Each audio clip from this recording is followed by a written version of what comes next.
T-minus 10, 9, 8, 7, 6, 5. All three engines up and burning. 2, 1, 0, and lift off. Coach on Fire Radio. I am the fire, dancing through the fire. I am the champion, and you're gonna hear me roar. Hi, and a very warm welcome to my radio show, Let's Talk Relationships and Life. And it really is wonderful to have you with us today. And I'm so excited to introduce my guest in a moment. But first, I just wanted to take a minute to talk to you about what you can expect to learn and how you're going to feel really inspired by the shows, which are aired every other Saturday. And my name is Louise Armstrong. And I have a huge passion and drive in life, all about relationships. And this really stems from my own personal transformation. And now I'm hugely motivated to share my message across the world, as I truly believe that we all crave that human connection. And you know, it's a funny world we live in, where we seemingly have so many ways of connecting with each other, yet we feel really disconnected. And this is one of the reasons I am driven to bringing people together to really start deepening those emotional connections again, so we get that sense of belonging. Because I believe we all crave to be emotionally loved. And that could really be on a romantic level, personal, or through friendships. And if we're unable to make that connection, it's really because we are emotionally wounded ourselves. So self-love is the very first step in healing, before we can even look at those emotional connections with others. And you know, so many of us struggle with relationships today. And perhaps right now you're going through a breakup, or you're recently divorced, or your partner has had an affair, or you're struggling with your mother or your father, or perhaps your children, or a work colleague has let you down. Well, this is where we come in, because we're going to really help you heal your wounds, love yourself, and make those emotional connections once again. Well, I have an amazing relationship business helping individuals and couples face-to-face here in Dubai. But now I'm taking the plunge and I'm up-leveling my business to help more and more people worldwide. I'm taking my business online. It's going to be rebranded and relaunched later this year, calling it the Emotional Intelligence Mastery. And now I feel more than ever it is the right time to give other experts a chance to share their expertise. And this is where the show is going to be of such value, as I'm going to be introducing amazing coaches, therapists, motivators, public speakers to share their knowledge and really help you in every aspect of your relationship, whether that be romantic, personal, friendship, or in business. So now it is time for me to introduce Claudette. Claudette Chenevert. Did I say that correct, Claudette? No. Chenevert. It's such a beautiful way you say it. Chenevert. Chenevert, that's right. It's so beautiful, yeah. Thank you.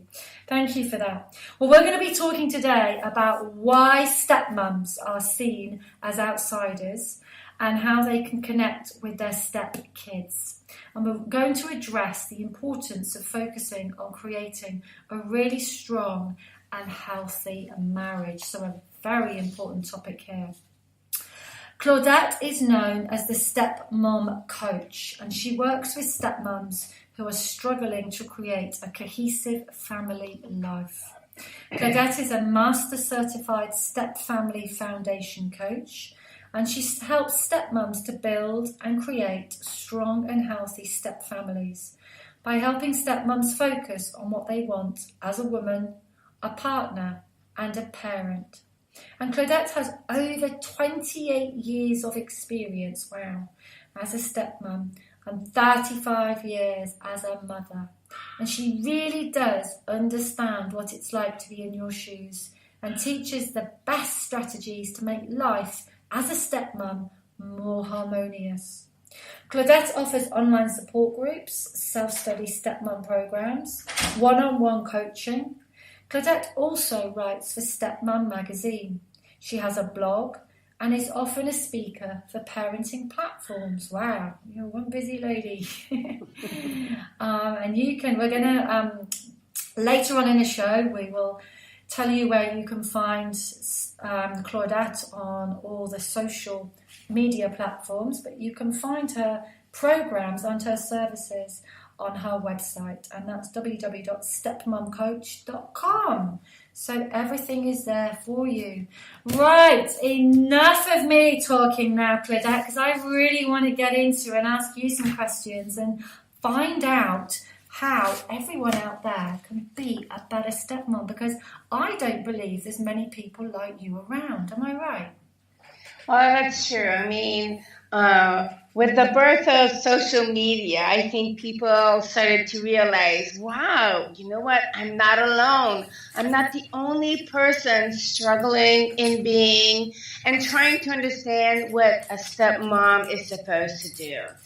And so definitely there are not a lot, but we are growing in numbers. And which is a good thing, because so many stepmoms have no idea of what's okay, what's not okay, what's normal, what's not normal, because being a stepmom is very different from being a traditional mom. Wow, yeah, so you really are. In this day and age, I think it's probably more important than ever, isn't it? It is, because, before and being a step parent has always been a part of the family. It's just that we never identified it as being different. Now, if you looked at in the times of colonial times or in times of big wars, a father would pass away or a mother would die in childbirth. And so men and women would look for another partner, another parent to take over the role that they couldn't do on their own. And so it was very typical, let's say, in the 15, 16, 17, 1800s to be in a stepfamily. We never really took notice of it. If we think of George Washington, the first president of the United States, he was a stepdad to Martha's kids. And yet we don't think of it. In biblical times, there's been like a stepfamily. We don't think of it. Today, what makes it so different is because of divorce. Yes. We have more stepfamilies. And so the parent is still alive. And this is where there's a lot of conflict, right? Mm. Because the mom and dad are still there wanting to take care of their kids. And here comes stepmom, who, because of all those fairy tales like Cinderella, whose stepmom was so evil, this is the stereotype we now have of a stepmom. Instead of someone loving, caring, who wants to be a part of these kids, we see her as Cinderella's mother trying to make everybody feel miserable and run everybody's life. And so, yes, the stereotypes that we've had from the past are really hurting us today as stepmoms. Yeah, that's thank you for opening with that. That's really, really good. Can you just tell us, Claudette, because I have actually no idea how you got into this. How did you just get into doing what you're doing? So, really great question, and one I get asked often is, when I met my husband in 1990, there was no internet, there were a few books. I was a stepmom. So I met my husband, who had 2 daughters about the same age as my son. Mm-hmm. And I figured, we're both parents, we've both raised kids. This is going to be easy. It's not going to be hard. I know what I'm doing. He knows what he's doing. So we're just going to come together. And this is the biggest illusion of ever. Thinking, hey, this can't be this hard, right? I've been a parent, I've been a mom, or I'm great with kids. I love kids. This is going to be perfect. I think his kids are adorable. And all of a sudden you come together to realize, like, oh my gosh, this is not at all what I thought it would be. Like, this is, the kids don't like me, the kids are not respecting me. I have an ex-wife telling me, you can't do this, you can't do that. I have in-laws who are against me, they don't want to support me. And all of a sudden, you're finding yourself divided through biological lines. Your husband is taking over or supporting his kids, protecting his kids, defending them, and you're standing all by yourself trying to figure out, what am I supposed to be doing here? Yeah, so And you've lost kind of total sense of your role then. Your role's been taken away totally. definitely. And you, when you've lost the sense of your role, you lose the sense of identity. Who am I in all of this? Yeah. And so 28 years ago, there were few books.